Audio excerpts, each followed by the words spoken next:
ഇന്ന് ഗോത്ര പൈതൃകം ചാനലിൽ അവതരിപ്പിക്കുന്നത് ഗോത്ര സംസ്കാരത്തിൻ്റെ നെടുംതൂണായി നിലനിന്നിരുന്ന ഗോത്ര തലവനെക്കുറിച്ചാണ്. അനിമിസം എന്ന മതസിദ്ധാന്തം നൂറ്റാണ്ടുകളായി നിലനിർത്തിയത് ഗോത്ര തലവനായിരുന്നു. അനിമിസം എന്ന ഗോത്രീയ മതത്തിൻ്റെ മതസംരക്ഷകൻ ആണ് ഗോത്ര തലവൻ. പ്രാചീന ഗോത്ര സമൂഹത്തിൽ എങ്ങനെ തലവനുണ്ടായി, അദ്ദേഹം എങ്ങനെയാണ് ചുമതലകൾ നിർവഹിച്ചത്, ഓരോ ഗോത്രത്തിൻ്റെയും തലവന്മാരുടെ പേരുകൾ തുടങ്ങിയ നിരവധി കാര്യങ്ങൾ ഈ വീഡിയോയിൽ പറയുന്നുണ്ട്.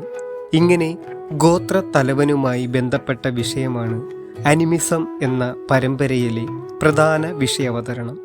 ഇതിൻ്റെ വിശദീകരണങ്ങളിലേക്ക് നമുക്ക് പോകാം. ഗോത്ര സംസ്കാരവും ഗോത്രീയ വിശ്വാസ ആചാര അനുഷ്ഠാന സങ്കല്പങ്ങൾ, കലകൾ, ഗോത്രീയ നിയമങ്ങൾ, ഭാഷ ഇവയെല്ലാം ആയിരക്കണക്കിന് വർഷങ്ങളായി നിലനിൽക്കാൻ കാരണം എന്താണ്? ഗോത്ര സംസ്കാരം തകരാതെ പാരമ്പര്യമായി പിന്തുടർന്നത് എങ്ങനെയാണ്? ഇതിനെല്ലാം ഒറ്റ ഉത്തരമേ ഉള്ളൂ: ഗോത്ര തലവൻ. അനിമിസ്റ്റിക് വിശ്വാസ സങ്കല്പങ്ങൾ തകരാതെ നിലനിർത്തിയത് ഗോത്ര തലവനാണ്. ഇദ്ദേഹം ഗോത്രത്തിൻ്റെ ഐക്യം നിലനിർത്തുന്ന പ്രധാന നെടുംതൂണാണ്. ഗോത്ര സംസ്കാരത്തിൻ്റെ പ്രതീകമാണ് ഗോത്ര തലവൻ. ഗോത്ര സമൂഹത്തിൽ തലവൻ എന്നത് ഒരു പ്രധാന സ്ഥാനമാണ്. ഗോത്രീയ വിശ്വാസ സങ്കല്പങ്ങൾ നിലനിർത്തിയതും ഗോത്രത്തിൻ്റെ ഭരണപരമായ നേതൃത്വം കൈകാര്യം ചെയ്തിരുന്ന മർമ്മപ്രധാനമായ വ്യക്തിയാണ് ഗോത്രത്തലവൻ. അനിമിസ്റ്റിക് വിശ്വാസത്തിൽ ഗോത്രത്തലവനെ ദൈവങ്ങളുടെയോ ആത്മാക്കളുടെയോ പ്രതിനിധിയായി കാണുന്നു. തലവൻ്റെ ശരീരത്തിൽ, വാക്കിൽ, പ്രവൃത്തികളിൽ പ്രാപഞ്ചിക ശക്തി വസിക്കുന്നു എന്നാണ് ഗോത്രീയ വിശ്വാസം. അതുകൊണ്ട് തന്നെ ഗോത്രത്തലവൻ മരണപ്പെടുമ്പോൾ ആ വ്യക്തി ഗോത്രത്തിൻ്റെ സംരക്ഷക ദൈവമായി മാറുന്നു. ഗോത്രത്തിലുള്ളവർ നടുകല്ല് നാട്ടി ഗോത്രത്തലവനെ ആരാധിക്കുന്നു. ഈ സമ്പ്രദായം തെക്കൻ കേരളത്തിലെ വേടർ ഗോത്രത്തിലാണ് അവശേഷിപ്പുകളായി കാണുന്നത്. ഗോത്രത്തലവൻ്റെ ഉത്ഭവത്തെക്കുറിച്ച് പറയാം. ഗോത്ര തലവന്മാരുടെ രൂപീകരണം എന്നത് ആദിമ മനുഷ്യ സമൂഹത്തിൻ്റെ സാമൂഹിക വികാസവുമായി ബന്ധപ്പെട്ടതാണ്. ആദിമ മനുഷ്യർ വേട്ടയാടിയും ശേഖരണ ജീവിതത്തിലൂടെയാണ് ജീവിതം നയിച്ചിരുന്നത്.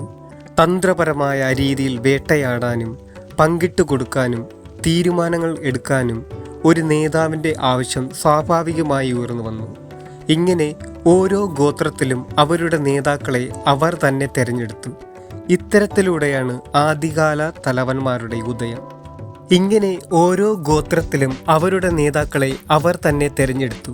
ഇത്തരത്തിലൂടെയാണ് ആദ്യകാല തലവന്മാരുടെ ഉദയം.